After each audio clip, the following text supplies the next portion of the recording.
Alright. At naman si Jojo. Halika dito.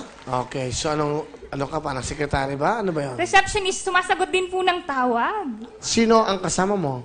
Ang pinapakilala ko po ang aking napakagandang mama na si Nali, na hindi siya nakakatulog buong gabi dahil sa makikita ka na po niya. Ay, salamat, Nanay Magandang hapon, Nali. Well. Kamusta po kayo? Abuti po. Ba, eto na. Yung pangarap ng anak nyo, pangarap nyo, nandito na ho kayo. Kayo dati, nanonood lang kayo. Ngayon, andyan na kayo. Opo nga po eh. Okay. Nay, ano gusto nyo sabihin kay Jo sa anak nyo? Jo, nagpapasalamat ako sa Diyos na anak kita, nandiyan ka para sa amin, na tumutulong, na walang sawang tumutulong sa amin. Salamat, Jo. Mahal na mahal kita.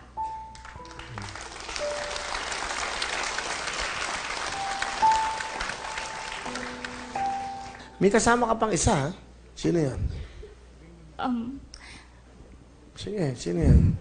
Pinapakilala ko po sa buong mundo ang aking kababatang galing pa po siyang Bicol. Siya po yung galing talagang Bicol Ngayon? na nag-effort pa para sa aking imbitasyon na pumunta dito. Denver, kamusta? Magandang hapon po, parang Pakilala mo muna, pakilala mo na. Hindi mo na pakilala eh. Sino to? Sino tong lalaking to?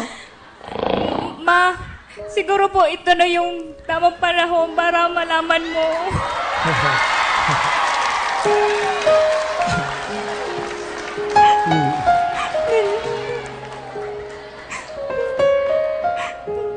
Hindi ni Papa na kahit na siya po yung boyfriend ko. Hindi. Boyfriend mo na ba siya? Opo. Kailan mo sinagot? Nung high school pa po. Nanay, sandali lang. Alam niyo po ba to? Ay, nako, Since high school daw po, boyfriend nitong lalaki to. At tinext niya para pumunta at bumiyahe galing Bicol. Ano po ang inyong mensahe at ano pong masasabi? Sabi ko lang po, kala ko po, sabi-sabi lang yung mga naririnig ko, yung pala totoo. Nako. Ngayon ko lang po nalaman. Ba't nyo tinago, Denver? ganito po kasi, Will. Tinago namin yung relationship namin since high school kasi ayaw naming malaman ng parents niya.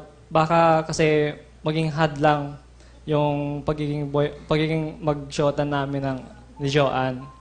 Baka sabihin ng parents niya na di makakapagtapos ng college yung anak nila. Yun. Kaya mas pinili namin tinago yung relationship namin ng 8 years. Ba't mo ngayon lang inamin? First time nyo bang inamin sa magulang mo to? Yes po. Dito sa TV, ba't dito ka ba nag-amamin? Naniniwala nga po ako sa kasabihan na may tamang tao at tamang lugar na tamang oras para sa lahat. At dito nga po yun, sir. Denver, anong gusto mo sabihin kay Jo?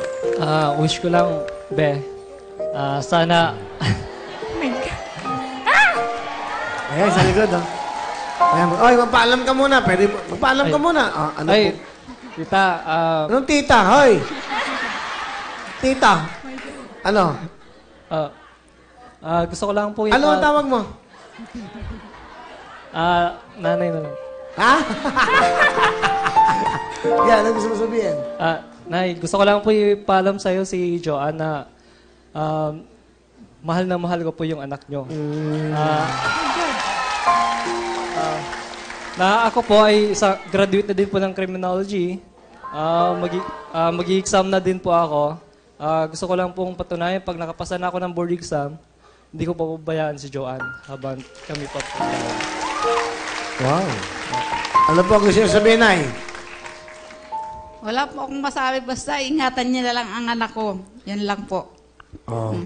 Ingatan mo yan. Parang porcelana yan. Mahal na mahal ko yan, Will. Oo nga, for 8 years naman. Hindi, mukhang mabait ka. Bumiyahe ka pa ng 12 hours. Ikaw lang excited ka, nasa bus no? Siyempre po. Sige. Josh, sa boyfriend mo, ano gusto mo sabihin? Be. Yun, sana matupad natin lahat yung mga pangarap natin na makapag-police ka pa, makapunta pa ako ng abroad, at matulungan pa natin yung mga kapatid natin na naghihingi ng tulong sa atin para makapagtapos din sila ng pag-aaral. Siyempre. Mahal na mahal kita. Thank you.